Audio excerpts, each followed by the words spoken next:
Okay. Well, hello Live Leak, it's me, Unstoppable Tramp again.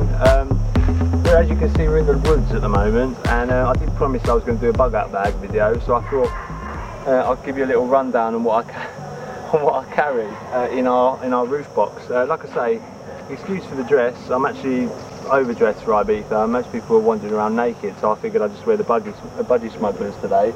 But in this bag here is more suited to sort of surviving, I guess, in a sort of climate that we see in Great Britain. So it might be helpful to some of the people in the US, but like I say, here it's probably not too applicable, purely because there's you know, it's so hot here that you're more suited to have a set of flippers and a mask and snorkel than you are to have a big set of walking boots. But we'll go through it anyway. Cheers. Yes, and if you were wondering about this cool hat, this very sought after hat, I've got a massive thank you actually to Sweet Mama for obviously sending this all that way. Duke Brasi and Pia as well. I mean, I feel like I'm part of quite an exclusive group now, and like, yeah, I'm so happy and thrilled to receive this, guys. So like, thank you so much. I really mean that. I'm going to be wearing it all the time from now on. It actually fits quite well in with the you know, the look in Ibiza. So Sweet Mama, Duke Brasi and Pia, thank you so much, guys. So to start with, obviously you need yourself a decent bag. You know, the idea of this Bugoutbag is obviously that you're going to be able to carry it for a good many miles. You're going to be able to put this on your back and hump with it many miles. So it's obviously prudent for you to get a backpack that is going to fit you really well. It's not about buying just something off online based on anyone else's recommendations, because what you'll find is everyone's back is truly unique, and you'll only know once you actually stick one on your back and put a bit of weight in it and walk with it for a little while if it's going to be any good for you. I've been through a few. I actually got the bigger version of this to start with, and my wife had this one, but it ended up that we sold the bigger one, and she ended up giving this one to me because it was more suited to my back, weirdly. So I would say just make sure you got yourself a decent quality backpack. I mean, this one is made by Carrymore. It's the Sabre 45, which is 45 litres without these extra side packs. And it is truly a good rucksack. I mean, it's got a few extra things that you probably don't need in it. Anything will do really, but providing it's going to give you the support you need. So as promised, let's get into the bag. To start with, I've got myself just a very cheap £1 tarp from a tarp store. No, not a tarp store, a pound store. And yeah, it's only a very small one, but it's got 1,000,001 uses of tarp. Obviously we'll go into that in a bit, but it's one that I don't mind getting dirty, throwing away if I have to. It's just a beat up tarp. Cool. Yeah, just a little note on the draw cord. You know, I've got rid of the old tightener because I just use knots, and just to put yourself like a little bicycle light in there. This one happens to be a red one, purely because it doesn't ruin your night vision. I don't know, you're probably aware of that already, but when it's there, you're never going to lose it, and you can quickly check what's in your bag, which I find really handy in the middle of the night so you don't lose some stuff. So that's just a little pointer there, guys. Right. I'll go through them all separately, but I'm just going to lay it out for now, okay? A pair of cheap work gloves. A pair of creepy driving gloves, 1,000,000 uses. We've got ourselves a little wash bag come first aid kit, in nice bright colours obviously, so if you have to grab that in an emergency, you know exactly which one it is, and it's waterproof as well. We have some sugars and sweeteners and stuff like that, just like a bit of a small brew kit in, again, a little waterproof dry sack. We've got ourselves a little cook kit, come hat, come a few other special things inside there. Check what this is. Right, we've got some more like a freshen up kit. Basically, it's obviously very important to keep yourself clean when you're humping weight across dodgy ground, purely because you know, you open yourself up to infections and all sorts of nastiness. So just keeping clean is obviously very important. We've got a little fire kit there in its own little tin. The reason it's in a tin is so I can make charcloth with it as well, which obviously I'll go into. Lots of little kits within a kit, guys. This is my sort of bushcraft toolkit, if you like. Not your hammer, not your hammers, nails and screwdrivers, but more sort of wood carving stuff and sharpening kits for my knives and bits. Another one of the same pouches. These are from first class travel. Don't get me wrong, I never went first class. It was I think a family friend that gave us these bags, and I got these when I was probably 6 years old, and they're still going strong. I mean, I actually can't believe it, to be honest. Okay, here is like a little meal kit, just, you know, knife, fork, spoon, that sort of thing, cloth to wash up, bits like that. Again, not all of this is necessary. It's luxuries that, you know what I mean, if I find this too heavy, I can always, you know, get rid. But it's better to, what's the saying, it's better to have it and not need it than need it and not have it. We have here a little alcohol burning stove. Another pair of work gloves, but these are not as throwaway. They're a little bit better quality than these ones. Again, if you've got someone working with you to make up a camp or do some bushcrafty stuff, you don't want to mess up your hands because they're your main tools, really. Okay, what else we got? This is like my water kit, stroke cooking kit. It's got a few things going on in there. Again, I will go into it if you stick around long enough. Okay, we've got 58 pattern. Any army boys will know about these. A poncho, again, 1,000,001 uses for that. Little waterproof poncho that can obviously be rigged out as a tarp, you can collect water with it. You can turn it into a stretcher. There's loads of things you can do with that. Very good bit of kit. Then we also have a very nice quality wool blanket. There's been like a lot of talk about wool blankets recently in the sort of bushcraft community, where they're sort of umming and ahhing. Is it the way to go? Do you need a sleeping bag? Are these good for 0-degree climates? And again, I will go into that in a bit, but I find a wool blanket is probably the best way to go if you're talking about long-term survival. So that's that.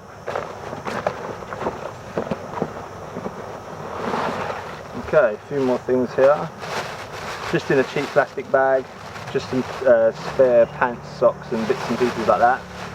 I don't see any need putting them in anything any more decent, because plastic bags in themselves are quite handy. So that's them. I've also got a sack, like an old potato sack, which again has got lots of uses. If you're collecting wild edibles, if you just want something to sit on to stop your bum getting wet, again, it's a heavy duty sack that can be used for lots of different things. If you're struggling with finding one of these, just speak to your postman, give him a couple of quid and he'll sort you out a few of these, no doubt. Obviously we've got a high-vis top as well. Yeah, it's all about keeping, you know, low profile, keeping camouflage, staying in the woods, you know, going unnoticed. But there are times where you obviously do want to get noticed. Say you want to be found, you want to be rescued, you're on the verge of dying of hypothermia, you're not going to be able to wave your frozen arms at anyone. So just sticking one of these on and going to bed gives you a bit more security, doesn't it? So there's that. Okay. And in another small kit here, we've got like a small little slingshot stroke hunting kit. Again, all kits I'm going to be going into. Right, that's the main compartment there. As you can see, you can fit a hell of a lot of stuff in it, and this is only a 45 litre sack. Obviously you go up to 100 litres if you want. In the back pocket, which I keep closest to my back, which is the heavier items, a sewing kit, like a dedicated sewing kit with all your bungee, spare elastics, little tighteners, fasteners, buttons, lots of heavy duty needles, some finer needles as well, cotton, Dacron, sailing thread, all that sort of stuff for really repairing your stuff and repairing it well. Also adhesives for your boots and stuff like that, like if you've got a problem with your boots, you can stick them back together with that sort of gear. Got a little like a lock and lock. Obviously beware of cheap imitations. Like if you really want to keep something waterproof, it's worth spending that little bit more money and getting a proper lock and lock. And they're not all built the same. You want a lock and lock. I find these are the best. And I keep a few batteries for various devices in there. Here is probably the most important item in your bag, in my opinion. I've always used one of these since I was a kid, from being in the Scouts all the way to being a chef. It's a decent quality knife. Again, beware of any cheap Chinese made rubbish that you might find on eBay. I go with Swedish myself. I like Falkniven. I think they're up there with, you know, the best personally. It's like a laminated steel, and I believe they actually made in Japan, weirdly, but they're big on their laminated steels there, where you've got like instead of just one straight piece of steel, you've obviously got two sandwiching pieces on the outside that are more stainless and softer. Housed in between, you've got like a harder, more prone to break metal, but the idea is that other ones sandwich it and keep it safe, basically. But again, I'm going to go into that in a little bit. A few people around, I just feel like a creep.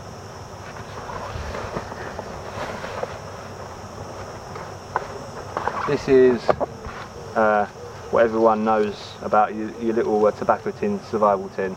That's pretty much all of this in a tiny little package. Okay, we've also got a Barco Laplander, folding saw, pruning saw. Again, like I say, beware of the cheap imitations. These will set you back probably about 25 quid or something like that. I don't know how many dollars, you might get them for $40, $45, something like that. But I mean, I've had this blade for about 5 or 6 years, and I've used this blade a hell of a lot, and I still don't need a new one. Granted, I have got a spare, but you know, for something to work for 5 or 6 years and not let you down and still be raring to go, I think that is a very small investment to pay. It locks when it's closed, and it also locks in the open position. But you won't find, I mean, I've used this on building jobs before, I mean, you won't find a better little pocket saw than that, in my opinion. And also a little, all our marathon runners will know about these, a little survival foil blanket, mylar blanket. These are absolutely amazing at keeping you warm, or keeping things cool. It's a great thing to have. They weigh nothing and they cost nothing, so having a few of them in your pack is well worthwhile. Okay, and lastly, in that back compartment is like an all-encompassing fishing set. I like to keep things, like I say, in their own little kit so I can fish them out quickly when I need to grab something. Right, so that's everything in the main back pocket as well. Right, okay, let's go into the top pocket. Okay, the top pocket is more like my navigation sort of setup. I don't need to dig into the big bag to get to it. But I've got myself a nice little silver compass that I try and keep away from anything metal or anything magnetic, obviously. It's got a nice little mirror on there, which is great. You know, if you've got a splinter somewhere where you can't see it, this is your friend. Also for signalling, obviously mirrors are great. Nothing in nature is absolutely perfectly flat, so when you see a flash of something, it normally comes from something human or human made. But this is a very good quality compass, well worth keeping in its own little protective case, because like I say, if you've got a hike out somewhere and you've got to head south and south only, you want to trust that you're going in the right direction. That could really mess you up. That's that. Okay. We also got various little buckles. Again, they're just spares in case any of the buckles break on the bag. They're not 100% necessary, because you can always, you know, dock to something to work. But I find that if you can replace like for like, you're always better off. Okay, I've got a Write in the Rain notebook. Again, they're waterproof pages. I don't particularly like writing on them, to be honest. I think they're a bit, I don't know, awkward. But it's great to have if you really need to jot down something very important, and you're in the shit, you're completely soaked, that might be the way to go. But maybe if you're on a more leisurely one, I've got a better quality Moleskine one there, like a nice diary to write down things you find, plant identifications, directions. You want to write yourself a little book, you want to be a Robinson Crusoe, this is the way, with a nice little notepad. Right, this, I'm not into doing any yoga or anything like this, but this is made by TerraBand, which is, like, in my opinion, this gold variety. You get all different colours, but they're different strengths. This gold variety makes some of the best slingshot elastic you will ever get, and it's flat, so you can cut yourself lots of little spare slingshots if you're out in the woods. What's that? I've also got, this is something I picked up in the fire brigade, but if you cut one of those really flexible, you cut a really flexible bottle open, what you'll find is these are really, really good for Jimmy indoors. what you can do is, and these go around the corners of doors, and you can, if you forget your keys somewhere, get that round the corner. But it's also good for like a little makeshift chopping board and various other things. You know, you just want to put something down on a wet ground, you can just use that. Here, a limpet shell, not just because I collect nice cool natural things, but this is also quite a frictionless surface. And if you ever got to make a fire the old-fashioned way with a bow drill, where you've obviously got that bow and arrow looking thing and you're starting it like that, this can be used on top of the on top of your spindle, and your hand can be a bearing block or something else because it gets quite hot. Put a bit of spit in there, a bit of water, and that can sit on top of the spindle, and that can spin nice and easily, which is just a shell. Obviously you can pick these up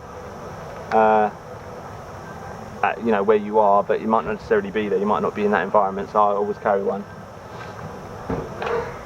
Okay, and lastly for the top set, is there people walking by? Lastly for the top set, I got myself a couple of different types of earplugs.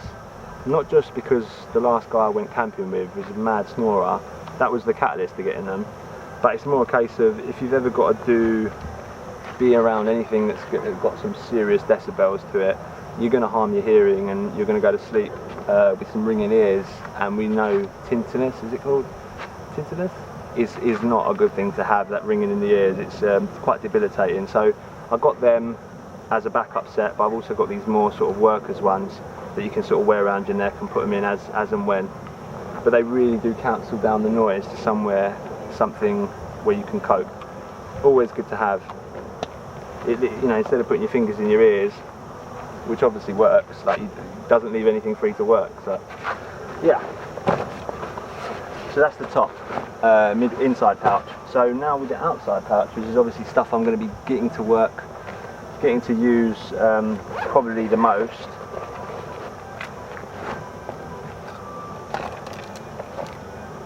Things like a little lantern. It's like a little miner's Yuko lantern, which is really cool. My wife bought me this. And again, light is very important, map breathing at night, but it's a nice little miniature one. It takes little tea light candles, and it also has a spare in the bottom, which I thought was rather cool. And I said I'm not into gadgets, and I don't see this as a gadget, this is my light. So I'll let that one go. Okay, there's that. A nice spool of just your everyday sort of polypropylene string. Then I've got like a little Phoenix a flashlight torch with a battery in it ready to go, but I've also bought this Nightize headband. Idea being I can obviously use it in my hand like this, but it's also handy, instead of having a head torch in your hand when you want to use it in your hand, you can have this which doubles up as a head torch and a hand torch. So I thought that was quite clever. And I got myself again a little red filter on there to stop me losing my night vision if I need to use it map reading at night.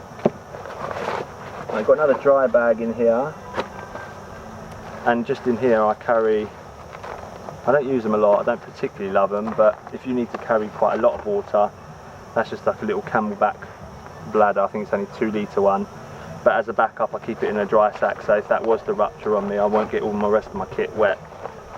Again, another dry sack, always handy to have. Okay. Right, just again because I want them everyday use items, I don't necessarily want to dig into my fire kit if I just want a quick fire. Just a little match safe, which I carry like a variety of matches. I've got obviously your stormproof matches. If anyone's used them, they'll know they burn really well. They don't actually seem to light the wood, but they burn very like hot, and they burn underwater, so they're quite handy. But I've also got a variety of safety and non-safety matches in there, which will obviously strike anywhere, and a few extra spare strikers. So that's its own little unit there. Again, easy to find in orange. And lastly, in the top, I've got myself. These are just ammunition for the slingshot. It's just more of what I've got in the actual hunting kit. Just little, I can't remember, I think they're 6mm chrome ball bearings. Don't want to use the lead ones. I know they are superior in terms of weight and their velocity and stuff like that, but I just find, you know, if you're going to be leaving stuff around, it's better not to be lead than, you know, losing a chrome ball or two. So anyway, that's that. Right, so okay, so now it's about the outside pockets. These again, as I was saying, is it still in focus? Yeah. these basically zip off and come away from the backpack, and you can get like a little yoke, like a little, it's basically like your backpack straps with a little section at the back, and you can zip these two pockets together and create yourself a little makeshift backpack, which was cool, but again I got no use for that. So these are outside packs. Right, I got myself a DD tarp, which is made by DD Hammocks, and it's just a 3x3 meter poly tarp. So it's obviously not good around a fire, but in terms of the weight, I've got the same but in poly cotton, which is, you know, 10 times better product, but it's also very heavy. But like I say, I switch between the two depending on what I'm doing, but this is very waterproof, but again it falls down in the fire sort of category. So that's part of my shelter.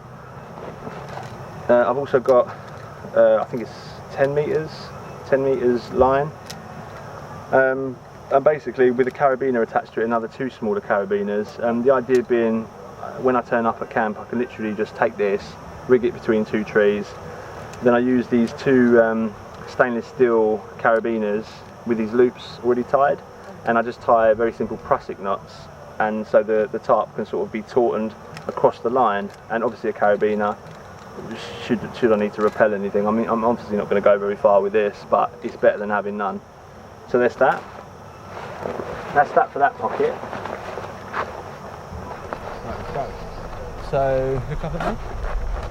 So right guys, we're going to have to finish this on the GoPro because I've just run out of memory card space on the bigger camera, which I'm slightly disappointed about because I don't even know if you're picking me up. Yeah. So where did we get to? We got to cordage, and this is the paracord I carry. This is a proper 550 paracord, which you'll find has got, if you cut it open, it's got 7 individual strands, including and on top of that the outer casing, which is like the shell. I do believe that it's called paracord. I thought it was something to do with paratroopers, but again, they do jump out of planes. Apparently paracord is actually what they use on parachutes. It's got a slight stretch to it, so I guess, you know, it doesn't kill anyone when they're sort of jumping out of planes and whatever.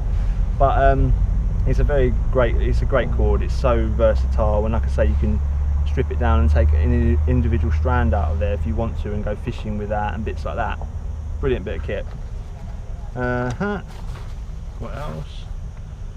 Also, I've got just some cheaper sort of cotton line there. Again, you can burn that, there's other uses. And these are just some pre-tied sort of guy ropes that probably came with my tarp that I didn't obviously like.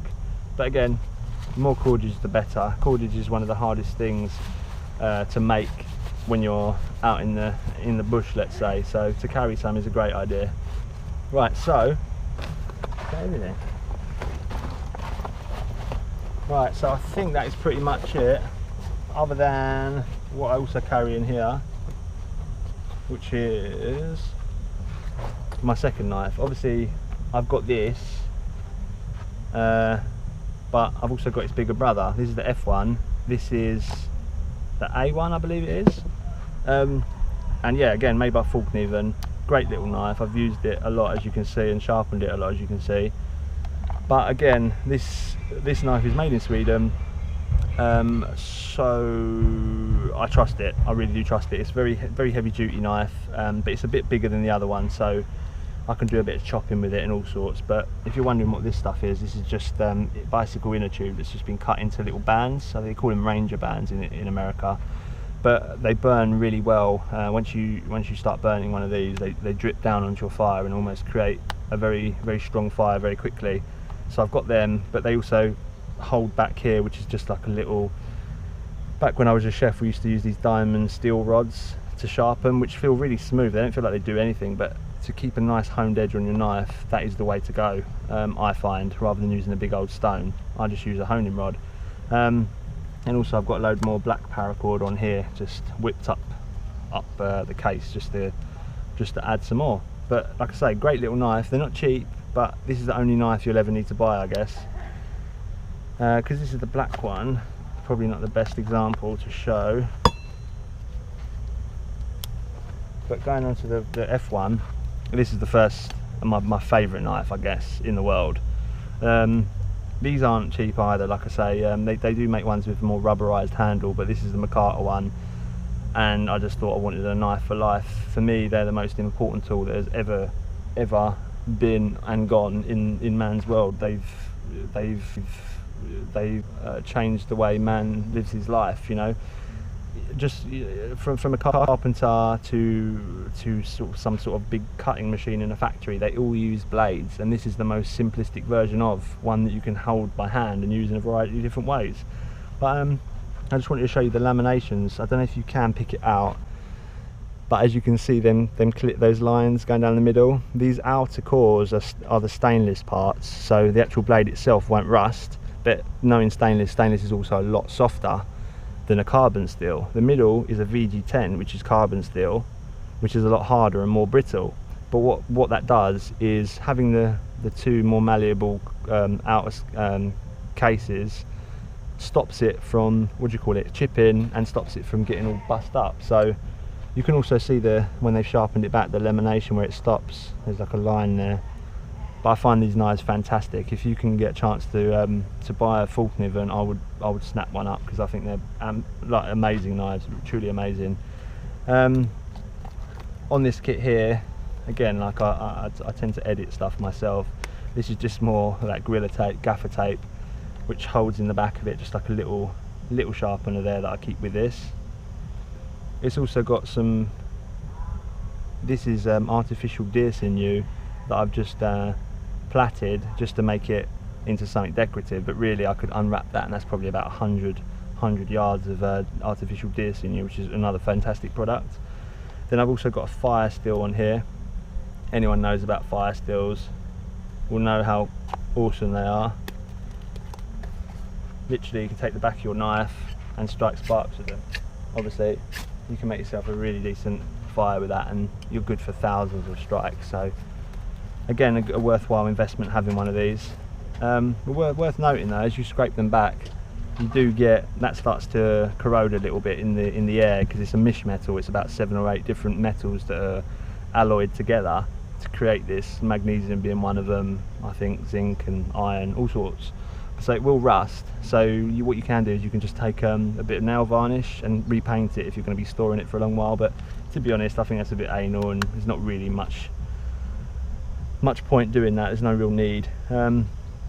So yeah, this is all the kit out on the table, guys, and that's how it comes straight out of the backpack. I will go into it in more detail now if I can. This is going to be a long video, isn't it? Yeah. So I'm going to group this all together into the categories, because I know everyone likes doing the old this is the C for survival, and this is that's not even right, but doing all the little categories so they've got them all covered. This would be shelter basically. My little cheap tarp, my more expensive tarp, obviously for over your head, that could be underneath you. 100% wool mix, so it's not a mix, 100% wool blanket, which will keep you warm even when wet, by the way. The fibres inside do not crush together and create what cotton does, and that is, it will kill you in the cold and wet. Obviously the tarp, which has got nice little eyelets on the corners, so you can actually, the poncho, that you can actually put out like a tarp, and you can button it all together. There's lots of things you can do with this. If you're in the military, you know all about it. Obviously that's for the shelter. Okay, cooking. You know what, I'm going to include the clothes in the shelter, because they are your first line of defence against the weather. So this changes the clothes in there as well. Okay. So next, water. That is the Camelback bladder. And then my water bottle, which is one of these, quite hard to find now actually. Nalgene, is it Nalgene? Yeah, it's a stainless steel Nalgene. They're a real bitch to find now. I had to spend 30 quid on this, and I was rather upset about that. But like I say, I'm pretty sure normal Nalgene bottles will take the same. This lid is interchangeable, so you can get spares. But the idea with this is obviously you can put that straight in a fire and use it like a kettle and boil your water, which is double handy. Obviously that's the lid. Just a cheap cup from one of the pound stores, just for your hot chocolate or whatever, just can sit on there like a lid. And then in the bottom here, it does sit on there, I promise. Again, this is unused, but it's one of them Glacier GSI bottle cups that nestles with that quite nicely. So obviously you've got your little cook kit here, but I've also got, this is the bottom out of one of the Zebra billy cans, and I can use that like a lid, and that can go on the top, but I can also use that like a plate and various other things. So that's all. This will be, I guess, water all together. And I've also got a little chain in here. I can wrap this round the top and hook it up so I can hang it over a fire if I want to do more of that sort of setup. So that is all the water. To be honest, I should really have a water filter in here, guys. You're probably going to be tutting about this, not having a water filter. But I am of the thinking, with my bandanas, with various filters I know how to do myself, and boiling water, I can get by. Obviously having a filter is great, but the idea of iodine, the idea of all the chlorine and all that sort of stuff, I don't really love the idea of it. And I've always thought that man has been surviving long enough without these filters that you can improvise. But that, like I say, if you're happy with your filter, go for it. I mean, I wish I could afford this one I was after, but probably I'm a bit sore that I can't afford it, so I'm rubbishing them. But no, they are a good idea, but I don't necessarily have one in my kit. To go along with the tools, obviously, I've got myself, like I say, this sew kit. The idea being was, I've got like needles and thread throughout the kit in other different parts of the kit, but I thought when you're out in the woods and something breaks on you, you're in a whole world of hurt. I've had backpack straps break before, I've had sleeping bags rip, and trousers ripped down the crotch, and it is a pain in the arse. So I vowed that was never going to happen to me again. So I got myself some big needles, some smaller ones, some pins, so if you want to get a bit creative, all stuck into like a little cork ball. Again, you can use that for fishing, but it's just there for the sake of it, I guess. In here I've got some adhesives, super glue. There's various things you can do with super glue. I didn't realise it, but apparently this was invented around the Vietnam time, and they were using a medical grade of super glue to actually stick wounds together, because I've actually had cuts in my head before and they've actually used super glue on my head, which I thought was funny. But in a pinch, you can, if you've got a big ass wound, the person's going to die, you can help by super gluing it back together, believe it or not. And I've also got like a plastic adhesive, which I think in America you guys call shoe goo, and that is like a contact sort of adhesive that's good at sticking two surfaces together, like a rubber sole to the boot's floor plate, whatever you call it. So that is in there. I've also got another little bit of duct tape. It's a bit melty in there now, it's getting a bit hot, around a card, that old trick. So again, this is one of these things I've picked up and I've edited a little bit to my own self. Like I cut a hole in that just so I could fit more in it, basically. In here, this is the pièce de la résistance. This is Dacron thread. You can get it for kites and various other things, but if you look closely on it, it's actually like a braid, very finely woven braid, which is fantastic at really fixing things and fixing them for good. That's often better than the thread you'll find on the clothes that are broke already, so it's a really good bit of kit, that. Obviously some, not 100% necessary, but if you've got parts in your backpack that need a bungee elastic, it's nice to be able to replace it if it breaks. The same, this is another type of Dacron, but this is a white version now. Again, multiple uses for that, from fishing all the way through to repairing stuff. Okay, and that's that for there. So I'm a firm believer, I mean, you get people who get very anal over their kits. I see them on YouTube, they're almost too scared to touch it and get it out and all the rest of it. And I find that's a big problem. For me, I'm always messing around with my kit, chucking it everywhere and using it, because I don't want it to be the first time I'm finding out about its strengths and weaknesses when I actually really need to rely on that tool. I mean, I've been camping before and had knives that cost me like £175 break just rebatting a simple log, you know, so I was glad to find out about it while I was fishing, camping, rather than you know, out in anger, let's say. So anyway, another buckle, again just to repairs, a bit more bungee, a little crappy pair of scissors that just, you know, I thought would go in the kit. I had nowhere else to put them. Here, some actual cotton thread, various colours. As you can see, this is obviously from a military kit, all the military khaki colours there. And then more bungee, a little, what do you call it, a little tensioner, and that's that. So that's that for the sewing kit. That's obviously a dedicated repair kit for all your stuff, to keep it well maintained and working for you basically. So that's that. And that all just sits quite nicely like this in its own little kit. Right guys, sorry about the bit of a mess. It's all, like I say, a bit impromptu, and all this table is very low and it's hurting my back right now, but we shall continue. In this kit, this is the tool kit obviously that goes with my bushcraft set. Got various things. I've got like a little crook knife that I made myself. I'm just fucking around really, but obviously that can get into like your spoons, to make, you know, carve out your little spoons. Little makeshift gaffer tape sheath for it. Again, can't have too much of this stuff. This is the Gorilla tape, really heavy duty stuff. Cloth tape wrapped around the card. I've got one of these which I thought was quite cool, because I'm obviously carving lots of stuff when I'm in the woods. It was just basically, I can't remember what they call these, but it is a file stroke rasp. It's got both sides on both sides, if you know what I mean. And nothing more handy than doing a bit of carving when you're out and about. Cable ties, million uses for them. I've used them actually on, not these ones, a bit thicker ones, but to put the wires somewhere nice for the solar panels on the roof.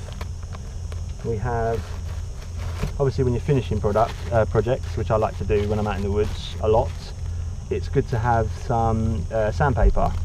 I've got various grades of sandpaper in here, but I find you can use the cheaper stuff if you haven't got the money, but all you need to do is just back it with some even cheaper parcel tape, and that just turns it into something that's so much more less rippable, because that's what you're sort of paying for. You are paying for the adhesive and the actual sprinkles that go on it, but you're also paying for the quality of the paper at the back, and if it's cheap sandpaper, it just breaks. So if you put some tape on the back, you've made yourself something that's going to last. And I use them, like I say, in various little carving projects when I'm out. So that's that. Okay, inside here I've got myself a Falkneven, again back with a Swedish brand, sharpening stone. And one side is a ceramic. That's an actual ceramic apparently, which is really nice. And that is a diamond stone, like quite a heavy duty diamond on there. But again, if you buy one of these now, sadly they're not as good as they used to be. This is one bought years and years ago, and I was glad I picked one of these up when I did, because the subsequent one I bought as a spare was pants. I'm not going to lie, but I've also got myself like a little bit of rubber inside the middle there. The idea being is when you're sharpening your knife, this is going all over the shop. This just sat on there. It's amazing how you now can grip any sort of surface. So when you're sharpening, gives you a bit more grip. That's that. Bit of red electrical tape. Just chose red because it stood out more. Okay, this is that spare blade for the Barco Laplander. Again, I've put some tape on it just to protect it for now and protect my other stuff. That lasted me for 6 years till now, and I still haven't needed to change it, so I can imagine this is going to be me for the rest of my life for pocket saws. Okay, I got myself, I can't remember the name of them, but it's like a hand drill. It's like a, I can't remember the name, but it's like an auger in itself, because it's got a screw and it sort of sucks itself into the wood. So if you're not using nails or anything, you can actually carve yourself wooden plugs and put everything together with that alone. So I thought that was quite cool, so I included that in the kit. Like I say, I make various things, and I like to conclude what I make in my kits, because it just somehow feels more your own.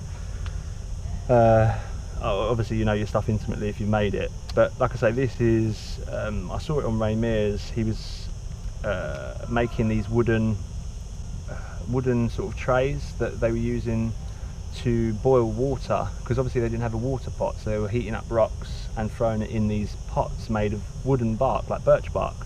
So I thought I'm going to get making one of these. So basically it's just some silver steel sharpened down into like a low sloping sort of point, and then obviously a change of angle here, and I put a hole for it. I'm gutted that I'm such a lazy twat and I didn't bother using a centre punch to find my hole, and I tried to eye it and I've ended up ballsing it up a little bit. It's off centre, but With this you can repair your gear, you can sew with it.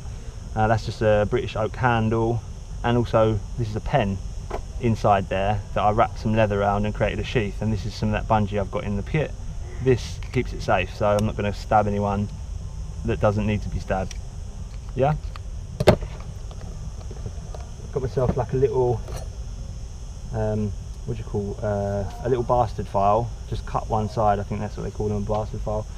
And this came with the machete I bought, which was a Martindale Glock No. 2 machete. Again, you can pick these up on eBay for about £1, and the fact that they rust is a good thing because it tells you it's a good carbon steel.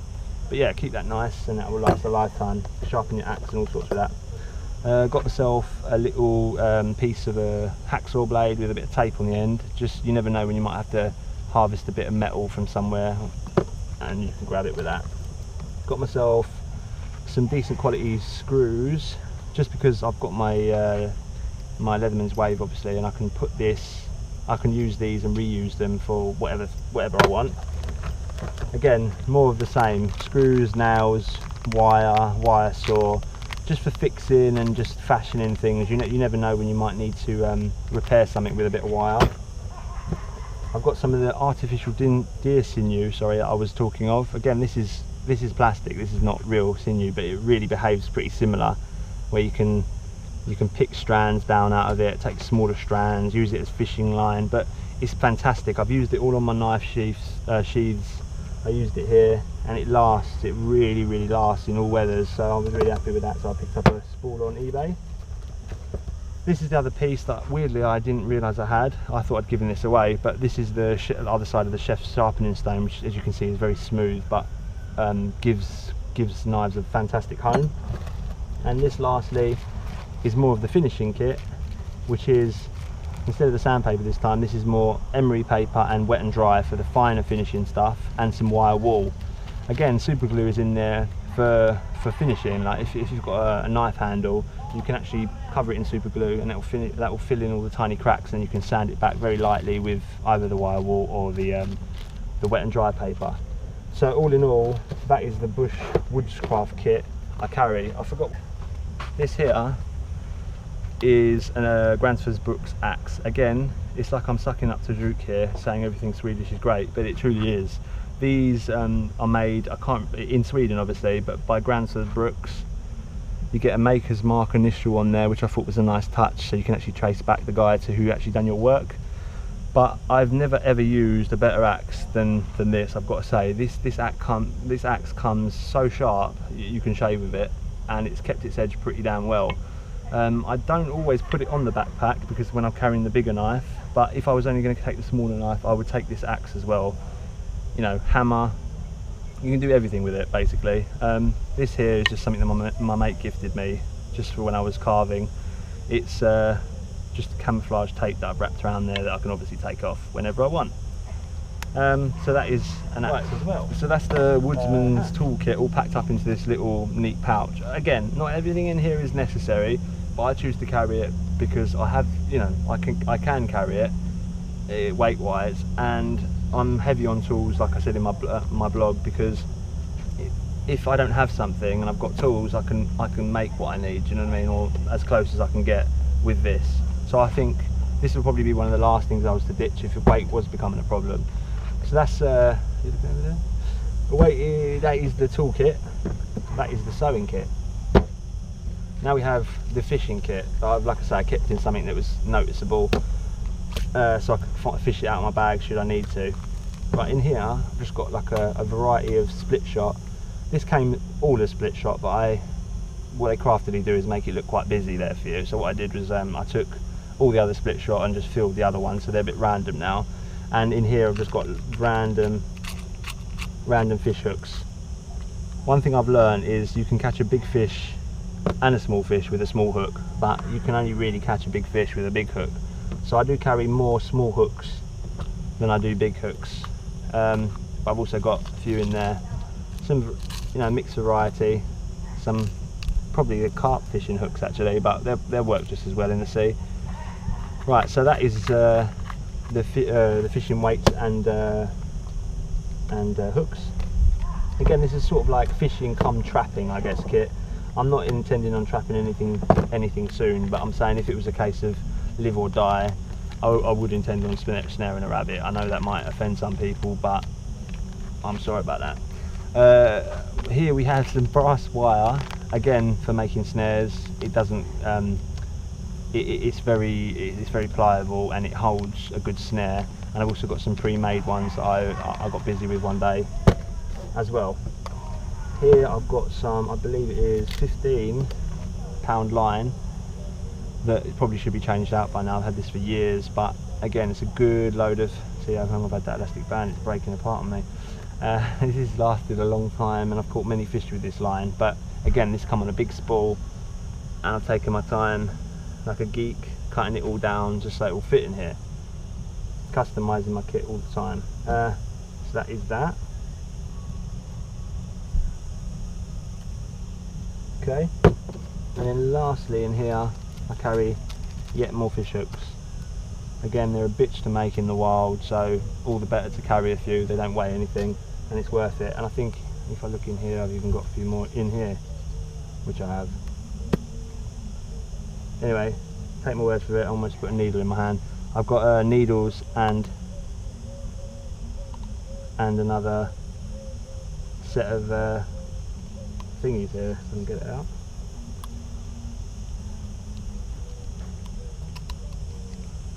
Oh, just a couple of sewing needles. Again, you can't carry too many of the things that are so light that you're never going to notice them. Worth it, especially when they're so bloody handy. So that just lives in there as an emergency with a bit of gaffer tape there. Again, this all fits in its own little kit. Nice and out of the way. Just like that.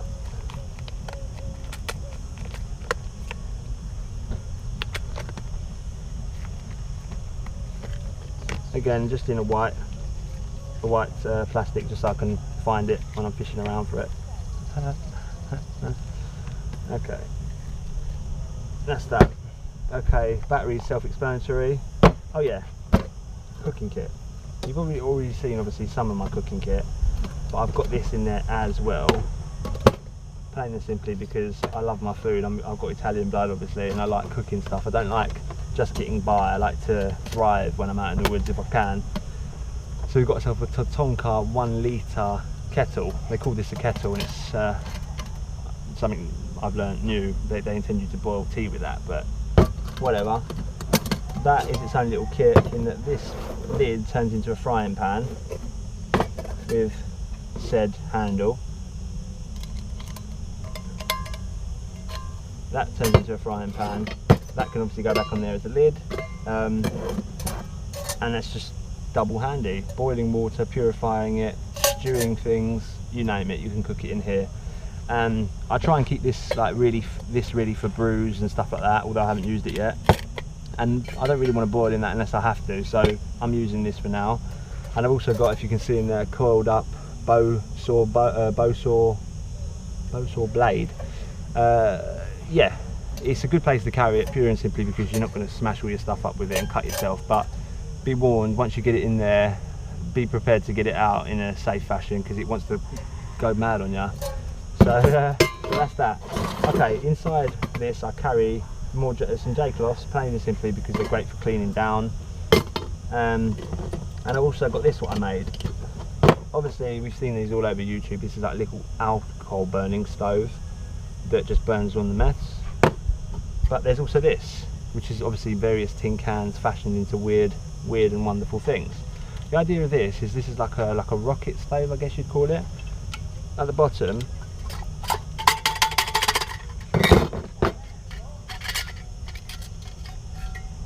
you filming this still? Yeah. This is all its own one little kit as well, like a rocket stove. The idea is this all comes out, that all comes out, and this goes into its own little fastener. So that this is its own little unit, and this clips to the top here. The idea being, it's got like a secondary burning chamber. So rather than just having somewhere where the wood burns, this has actually got another can suspended in the middle. The idea being that the cold air rushes in through here travels up the inside to help the burn, but also the unburnt gases get reburnt, I believe, up at the top. So it's a very efficient way of burning wood and not getting too much soot on the bottom of your pans, because it pretty much burns all the fuel. So that's the idea.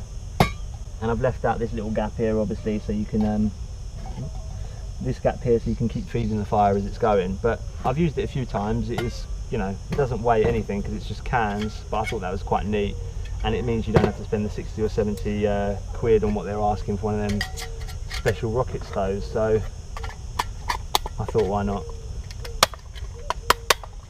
That goes like that, and I can get my little alcohol burner inside there as well, which is quite handy. That all lives in there nicely.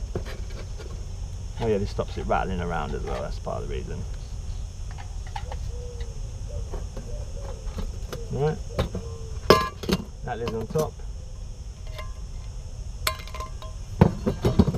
Again, I'd highly recommend getting one of these Tatonka stoves. I think they're only, sorry, the Tatonka kettles. I think they're only about, £12, 12, 13 pounds, and they're decent grade stainless steel. So I was quite impressed with them. The other option to go is obviously the Zebra Billy cans, but they're a bit taller and not as good for like a tomato saucer, so which I like to have. I keep that inside one of these neck warmers that obviously doubles up as a little beanie, just so I can have extra hats. You never know, you might come across someone that doesn't have one, and it's nice to be able to help someone out. You never know, they might have something you need as well, who knows. So that is that. Okay, so that is, I guess you could say, the cook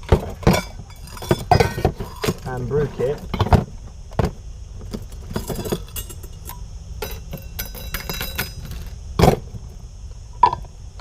And it all goes away quite nicely in its own little thing. The reason I keep the brew kit in this little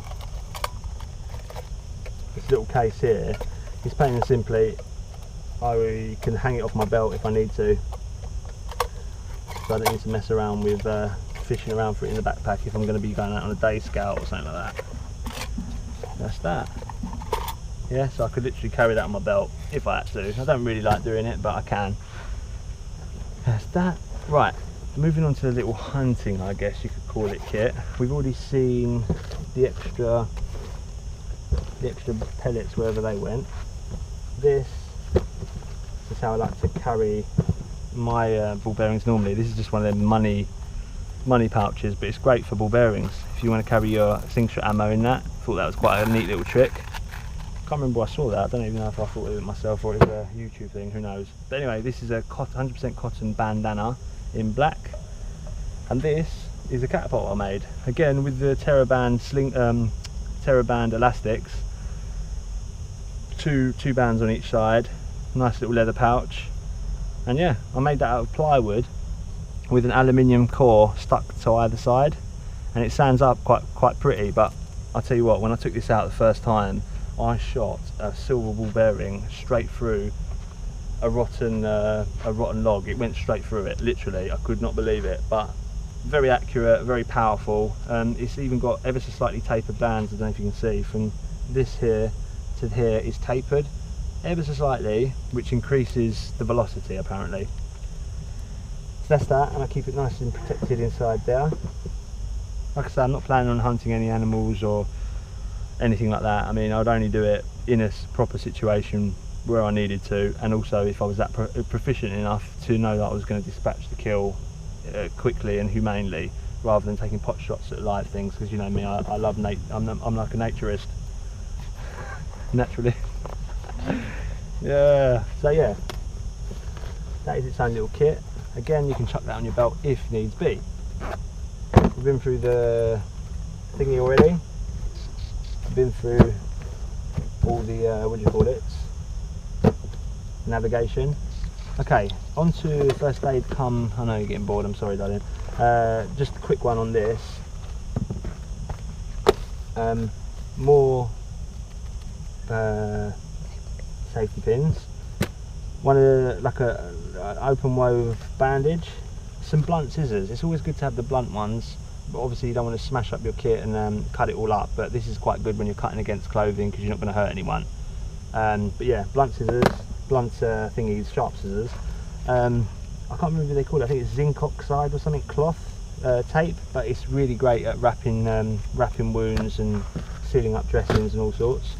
Right, here is a set of latex gloves, but also a Lairdale resuscitator. I don't know if anyone knows about these, but it's just basically an open face, like a cloth, waterproof fabric with a little bit of cotton middle. The idea is if you need to resuscitate someone, like mouth to mouth style, you put that over their face and then you can blow through this mask and it stops if they're going to throw up sick at you or spit at you, blood at you or something. They can't do it. That's one of them, which includes like a little biohazard, as you can see, bag that you put it in once you used it and dispose of correctly. But if anyone needs resuscitating, that's the way to go if you want to keep safe. In here, just a variety of plasters, Nurofen, you know, antihistamine, some antidiarrheals, bits and pieces like that, some strip plasters so you can cut off the amount you need, again with the scissors, and some actual individual plasters. Plenty of alcohol antiseptic wipes, plain and simply because just to flush out a wound and make it all nice before you dress it up, and you're already halfway there to healing, so it shouldn't be underestimated, a little first aid kit, guys, and we're not all Rambo. Okay, that's the first aid kit. Again, very simple. I'm not going into too much into tourniquets and all that sort of stuff because, you know what I mean, I think you're ready to sacrifice your belt if you are, what do you call it, gonna have your leg, you know, if you're gonna, your legs cut off, you're gonna sacrifice anything.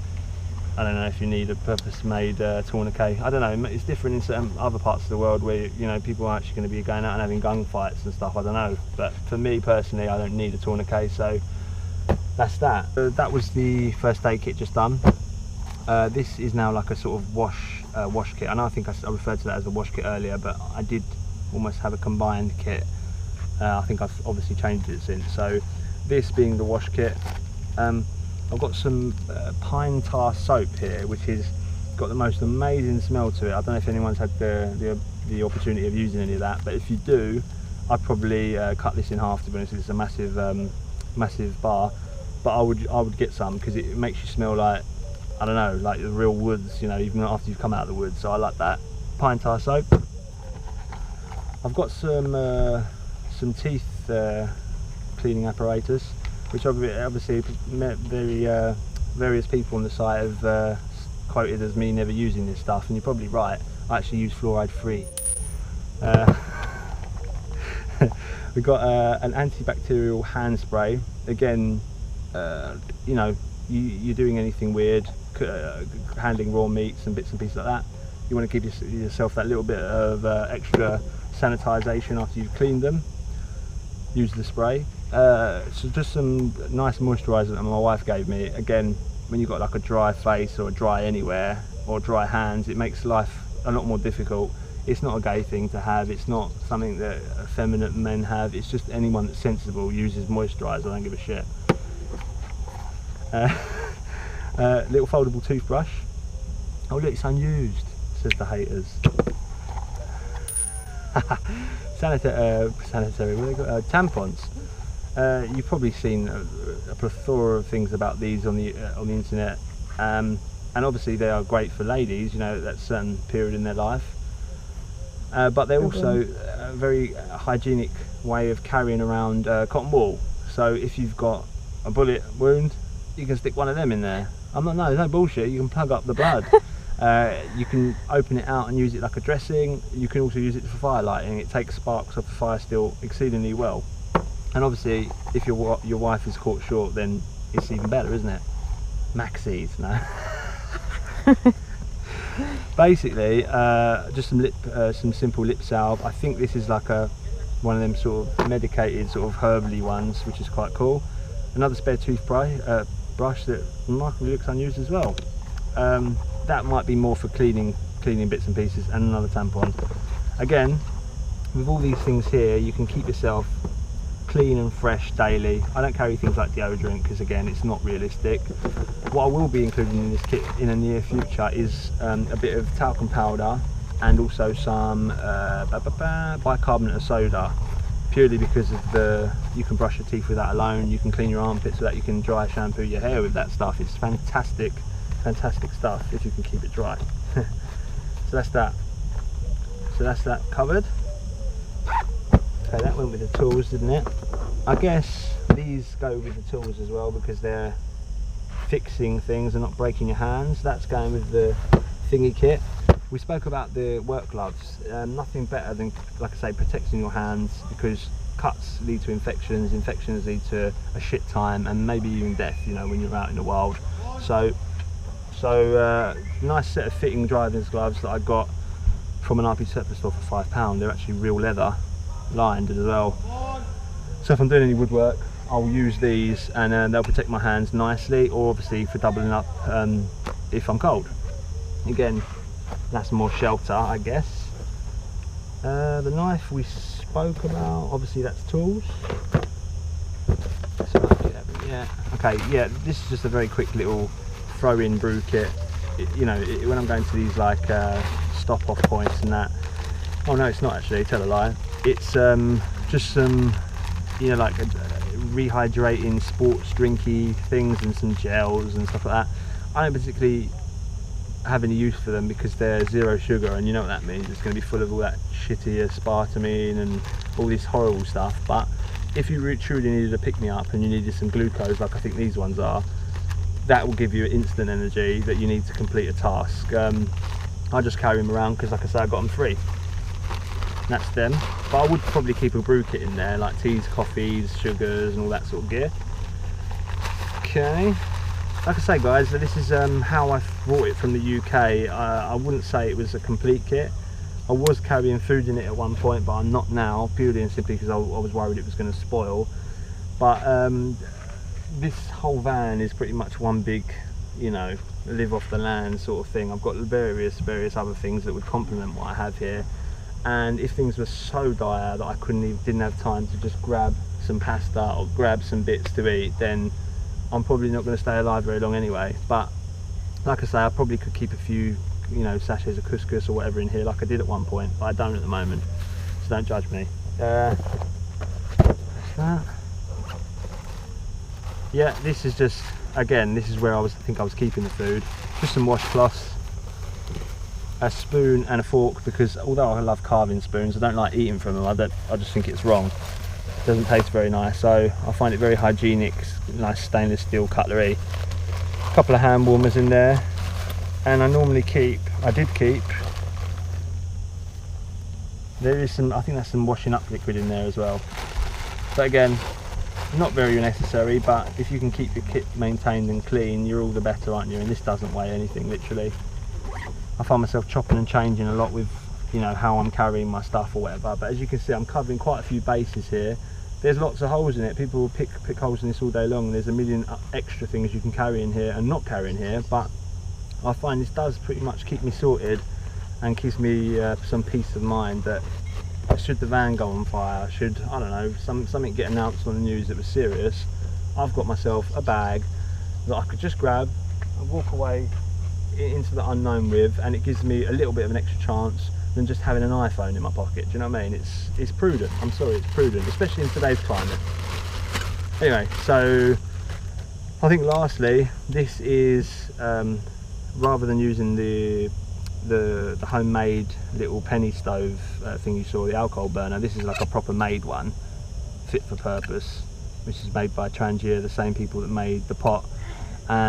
I do like this. It's very hard wearing, and you can also carry fuel inside it because it's got a little O-ring, so you can carry fuel with you, which is quite cool. But the only thing I'd say about it is because it is quite heavy duty, it takes a long time to heat up, and if you just want a quick boil of something, it's probably not the way to go.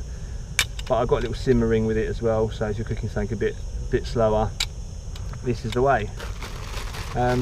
Bit of foil just to use as a windshield. But again, a versatile bit of kit. It's a bit heavy for what it is, but it's also going to last a lifetime, so I thought that was worth packing. And I keep that just in one of those sort of suede lens cases that you're meant to keep your nice expensive lenses in. I've got two of them, see? The other one's got, as you saw before. I'll be interested to see anyone else's kits and what they choose to carry, what they put their strong focus and emphasis on, what they deem as like an absolute necessity. I'd be interested in seeing anyone's ideas and suggestions as to what they think I should be carrying. Like I say, this is due a big overhaul, plain and simply because this is more suited to, I guess, a colder climate. And I'd probably, like I say, include a mask, a snorkel and a pair of flippers in the setup I'd need for Ibiza, because it's a bit more, not tropical, but more sub-tropical climate than I was used to. So I hope you enjoyed the video, guys. It wasn't planned in the sense, as you can see, but I hope you enjoyed. Cheers. Bye.